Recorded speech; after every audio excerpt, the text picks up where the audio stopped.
Hello बच्चों, कैसे हैं आप लोग। आई होप कि आप सब अच्छे होंगे, अच्छे से पढ़ाई लिखाई कर रहे होंगे। जैसा कि आपको अब मेरे नाम की बताने की तो ज़रूरत है नहीं, आप सबको पता चल गया होगा अभी तक तो, लेकिन फिर भी बता देता हूँ। मेरा नाम है सतीश तिवारी और आप लोगों का अपने यूट्यूब चैनल अध्ययन नेक्सस पे बहुत बहुत स्वागत करता हूँ। आपने जो हमारी लास्ट वीडियो अच्छे से देख लिया होगा और जो टेंसेस की वीडियोस मैं डाल रहा हूँ अपने यूट्यूब चैनल पे, वो अच्छे से आप लोग उससे पढ़ पा रहे होंगे, है ना। तो मैंने जैसा कि कहा था कि स्टेप बाय स्टेप आपको चीज़ें कवर करनी है, ठीक है। एक एक चीज़ पढ़ते हुए चलना है आपको, बिल्कुल भी उसको स्किप नहीं करना है, क्योंकि आपका सिलेक्शन बहुत मैटर करता है और आपका सिलेक्शन तभी होगा जब आप चीज़ों को स्टेप बाय स्टेप पढ़ते चलेंगे। बीच में स्किप करते जाएंगे, किस किस को स्किप करेंगे आप, है ना, क्या क्या चीज़ छोड़ेंगे। ऐसे तो बहुत सारी चीज़ें छोड़ने के लिए क्या क्या छोड़ते जाएंगे। अगर ये नहीं पढ़ा आपने तो आगे की चीज़ें समझ नहीं आएंगी, है ना। तो एक एक चीज़ को पढ़ते हुए जाइए। तो आइए, लास्ट वीडियो मतलब परफेक्ट फ्यूचर परफेक्ट तक हमने खत्म कर लिया है। हाँ, मैंने एक चीज़ बोला था कि प्रेजेंट परफेक्ट कॉन्टिन्यूस, मतलब जितने भी परफेक्ट कॉन्टिन्यूस है वो हम लास्ट में करेंगे। तो ये आज मैं प्रेजेंट परफेक्ट कॉन्टिन्यूस कराने जा रहा हूँ। इसको मैंने इसलिए लिख लिया क्योंकि वीडियो बहुत लंबी हो जाएगी अगर मैं लिख के पढ़ाऊंगा, है ना। तो इसलिए मैंने पहले से ही लिख लिया है। तो चलिए इसको थोड़ा समझते हैं। देखिए, प्रेजेंट परफेक्ट कॉन्टिन्यूस की बात करते हैं तो उसमें कुछ ऐसा सेंटेंस हमें देखने को मिलेगा, वह 2 घंटे से पढ़ रही है, वह 2 घंटे से पढ़ रही है। अब यहाँ पे एक चीज आप देख रहे होंगे, 2 घंटे से, और यहां पे इसको अगर हम इसको देखते हैं तो हमें यह पता चल रहा है कि ये कॉन्टिन्यूअस है ना। लेकिन जैसे ही हम इसको देखते हैं हमें यह पता चल रहा है कि यहां पे एक टाइम भी दिया हुआ है, राइट। एक टाइम दिया हुआ है 2 घंटे, ठीक है। अब यहां पे एक टाइम दिया हुआ है, मैं लिख लेता हूं टाइम, है ना। टाइम एक्चुअली होता क्या है, टाइम एक्चुअली होता क्या है। अगर मैं टाइम की बात करता हूं तो टाइम क्या होता है,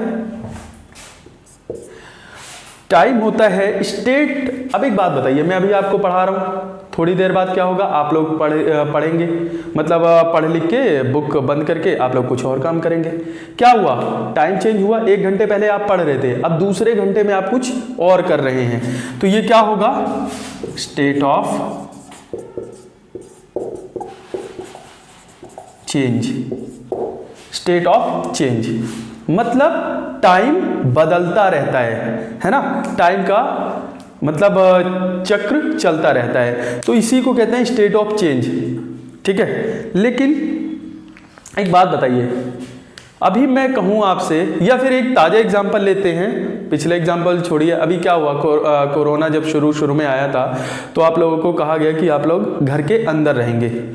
भाई साहब, घर के अंदर रहने की इतनी आदत पड़ गई थी कि हम लोग तो ये भी भूल गए थे कि आज संडे है या मंडे है, ये भी पता नहीं चल रहा था। टाइम की तो छोड़िए, मान लीजिए आपके रूम में वॉच नहीं है, ठीक है, आपके पास मोबाइल नहीं है टाइम देखने का, ठीक है, मान लो ऐसी सिचुएशन है, तो कैसे पता चलेगा टाइम। या फिर जैसे अभी मैंने कोरोना का एग्जांपल दिया, उसमें तो हम लोग ये भी भूल गए थे आज संडे है या मंडे या कितना टाइम हो रहा है। हम लोगों को टाइम का पता कब चलता था, जब हम मोबाइल में टाइम देखते थे या घड़ी में टाइम देखते थे, तभी टाइम का पता चलता था। क्या ये सच है, तभी टाइम का पता चलेगा? नहीं, टाइम का पता एक और तरीके से चलेगा। मान लीजिए हमारे पास कोई भी साधन नहीं है टाइम देखने का और हम एक कमरे में बंद है, तो हम तो टाइम देख ही नहीं पाएंगे। लेकिन टाइम का पता इस तरीके से चलेगा, मान लीजिए आप बैठे हैं बहुत देर से, ठीक है, क्या होगा, एक टाइम ऐसा आएगा कि आपको भूख लगेगी, ठीक है, प्यास लगेगी, तब आपको पता चलेगा टाइम का। मान लीजिए अभी आपने खाना खा लिया तो 3-4 घंटे बाद आपको फिर से भूख लगेगी। तो ये होता है चेंज। किस चीज का चेंज, टाइम का चेंज। मतलब आपने खाना खाया, ठीक है, 1 घंटे पहले खाना खाया, 3-4 घंटे बाद फिर से भूख आपको लग गई, तो क्या हुआ, एक स्टेट चेंज हुई ना, टाइम चेंज हुआ ना, जिससे आपको क्या हुआ, पहले आपने खाना खाया था, थोड़ी देर बाद आपको फिर से भूख लगी। कब भूख लगी, जब टाइम चेंज हुआ, 1 घंटे पहले खाया आपने, 2 घंटे बाद आपको भूख लगी है, 3 घंटे बाद आपको भूख लगी। तो कब भूख लगी आपको? जब स्टेट चेंज हुआ, ठीक है, स्टेट चेंज हुआ, जो आपने खाना खाया था वो डाइजेस्ट हुआ, और वो डाइजेस्ट कब होता है? कुछ टाइम लेके डाइजेशन होता है ना। तो इसी को कहते हैं टाइम, और टाइम क्या होता है? State of change. आइए हम अपने टॉपिक पे आगे बढ़ते हैं। अब देखिए 2 घंटे से, अब मान के चलो, अभी आपके मान के चलते हैं, अभी आपके बज रहे हैं 3, चलो मान के चलो 3:10 हो रहे हैं, ठीक है, 3:10 हो रहे हैं, PM मान लेते हैं, 3:10 हो रहे हैं। अब 2 घंटे का मतलब क्या हुआ? 2 घंटे का मतलब क्या हुआ? 1 बज के, अब ये रिवर्स में लाओ, 1:10, ठीक है, 1:10, 1:10, मतलब क्या हुआ कि 1:10 पे हमने काम शुरू किया था और 3:10 पे काम खत्म हुआ, है ना। लेकिन यहां पे एक चीज और समझने वाली है, बहुत ध्यान से समझना, यहां पे एक चीज और समझने वाली है, 3 बजे तक काम चला, ठीक है, लेकिन ये जो टाइम का अगला हिस्सा है 10 मिनट, ये पता है क्या शो कर रहा है? ये शो कर रहा है कि 3 बजे तक तो काम चला, और जो 10 शो कर रहा है, इसका मतलब ये है कि काम अभी भी कंटिन्यू है। तो याद रखना, इस पूरे हिस्से को हम क्या कहेंगे? परफेक्ट, ठीक है। लेकिन जो आगे 3 बजे तक काम, 1:10 से काम शुरू हुआ, 3 बजे तक काम चला, इसको कहेंगे परफेक्ट। और जो ये आगे 10 मिनट एक्स्ट्रा है, ये क्या शो कर रहा है कि काम अभी भी कंटिन्यू है, चल रहा है, ठीक है। इतनी बात समझ में आ गई आपको? अब अगर मैं आगे बढ़ूं तो हमें ये पता चल रहा है कि परफेक्ट है, इट मींस काम कंप्लीट हो चुका है ना। दूसरी चीज, इफेक्ट कैन बी सीन या फेल्ट। अभी मैं आपके सामने एक एग्जांपल देता हूं। मान लो अभी मैंने खाना खाया, अब आप मुझसे 5 मिनट बाद कहो कि सर क्या आप खाना खाएंगे? तो मैं अभी मैं खाना खा के उठाऊं, क्या मैं दोबारा खाना खा सकता हूं? नहीं खा सकता, है ना। तो क्यों नहीं खा सकता? क्योंकि मैंने अभी खाना खाया था, उसका इफेक्ट या उसका वो अभी तक है, उसका इफेक्ट अभी तक मैं महसूस कर सकता हूं, इसीलिए अभी मैं खाना नहीं खाऊंगा। तो इफेक्ट कैन बी सीन। अब नो स्कोप ऑफ इंप्रूवमेंट, अगला क्या है? इसमें कोई भी स्कोप नहीं होता इंप्रूवमेंट का। काम आप शुरू कर चुके हैं तो काम वो चलता रहेगा, ठीक है। तो इसमें कोई स्कोप नहीं होता इंप्रूवमेंट का। अब एक वर्ड से और मिलते हैं, से। इसके लिए हमने कुछ चीजें ऐसी हैं जिनका हमने यूज किया, जैसे सिंस या फॉर, सिंस या फिर फॉर, ठीक है, इनका यूज किया। अब बात करते हैं सिंस का यूज कहां होगा। बहुत ध्यान से देखना, पेपर में आपको ज्यादातर यही चीज देखने को मिलेगी, यहीं से क्वेश्चन वो पूछते हैं। अब अगर मैं सिंस की बात करूं, सिंस कहां यूज करेंगे? सिंस का यूज करेंगे पॉइंट ऑफ टाइम के लिए, पॉइंट ऑफ टाइम के लिए, या फिर यूं कहें आप स्पेसिफिक टाइम के लिए, स्पेसिफिक टाइम के लिए। अब वो स्पेसिफिक टाइम क्या होगा आपका? जैसे day, date, years, month, season, है ना। अब एक एग्जांपल दूं मैं, since Sunday, since Sunday, Sunday नहीं संडे, ठीक है। सिंस 1919, ठीक है, या सिंस जनवरी, ठीक है। तो ये क्या हुआ? एक स्पेसिफिक टाइम हुआ, ये एक स्पेसिफिक टाइम हुआ। अब अगर मैं अगले पॉइंट की बात करता हूं, पार्ट्स ऑफ ईच डे, ठीक है। पार्ट्स ऑफ ईच डे में जैसे आपका जो डेली का मतलब जो दिन होता है उसका हर एक पार्ट, तो उस पार्ट में क्या आता है? मॉर्निंग आता है या इवनिंग आता है। तो अगर मॉर्निंग इवनिंग आए तो उससे पहले हम किसका यूज करेंगे? सिंस का यूज करेंगे, क्योंकि ये एक पॉइंट ऑफ टाइम है, ठीक है, सिंस इवनिंग। अब अगली कैटेगरी हमारी stage of life. Stage of life की बात करें तो हमारी लाइफ की कई स्टेजेस आती हैं। पहले हम बच्चे होते हैं, फिर यंग होते हैं, फिर बूढ़े होते हैं, मतलब ऐसी स्टेज आती है तो हम उसको क्या कहेंगे, सिंस चाइल्डहुड। जित स्टेज ऑफ लाइफ की बात करेंगे तो सिंस लग जाएगा उसके पहले भी, जैसे सिंस चाइल्डहुड, सिंस अडल्टहुड। अगला है नेम ऑफ इवेंट। जितने भी इवेंट्स आते हैं उनसे पहले सिंस यूज होता है, जैसे दिवाली।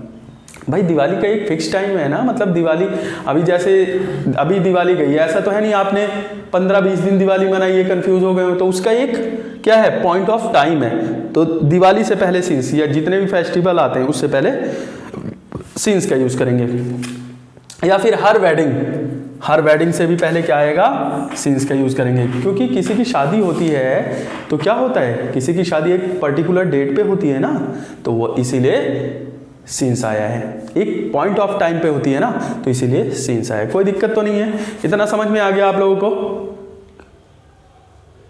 एक बार आप लोग देख लीजिए, फिर हम बढ़ते हैं 4 पे, ठीक है। तो अगर हम बात करें 4 की, सिंस तो हमने कर लिया, आई होप कि आपको समझ में भी आ गया होगा। अब बात करते हैं 4 की। तो 4 में क्या होगा, 4 में पीरियड ऑफ टाइम की बात करेंगे। जो 4 होता है पीरियड ऑफ टाइम की बात करता है, जैसे इनडेफिनिट ड्यूरेशन, कोई फिक्स ड्यूरेशन जिसकी ना हो, जैसे for a long time, for a long time, कोई इसकी फिक्स ड्यूरेशन नहीं है। न्यूमरल प्लस टाइम वर्ड, जैसे for two days, for today, है ना, एक न्यूमरल होगा, ठीक है, और फिर उसके बाद टाइम वर्ड होगा, तो उससे पहले क्या लग जाएगा, 4 हो, एक न्यूमरल होगा एक टाइम होगा, फिर अगर ये दोनों चीजें आपको दिखें तो उससे पहले क्या लग जाएगा, 4 लग जाएगा, ठीक है। तीसरा है कैलकुलेटेड टाइम, जैसे for a century, for a century, तो ये क्या होगा, ये कैलकुलेटेड टाइम होगा। अब आपके सामने जरा मैं इसका रूल लिख देता हूं, क्या रूल होगा।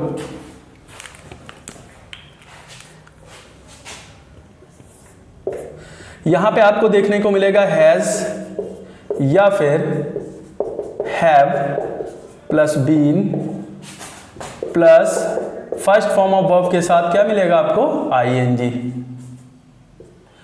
ठीक है।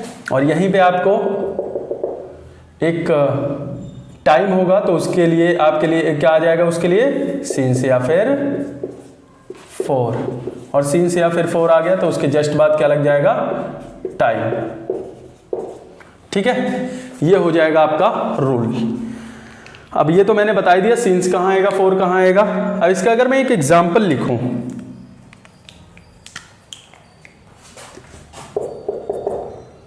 शी, और आपको तो पता है ये सिंगुलर है, सिंगुलर के साथ क्या आ जाएगा, हैज आ जाएगा, हैज, फिर बीन, फिर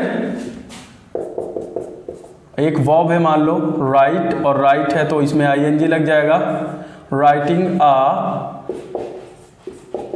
letter since morning, she has been writing a letter since morning, ठीक है। एक एग्जांपल और लिख देता हूं, you have been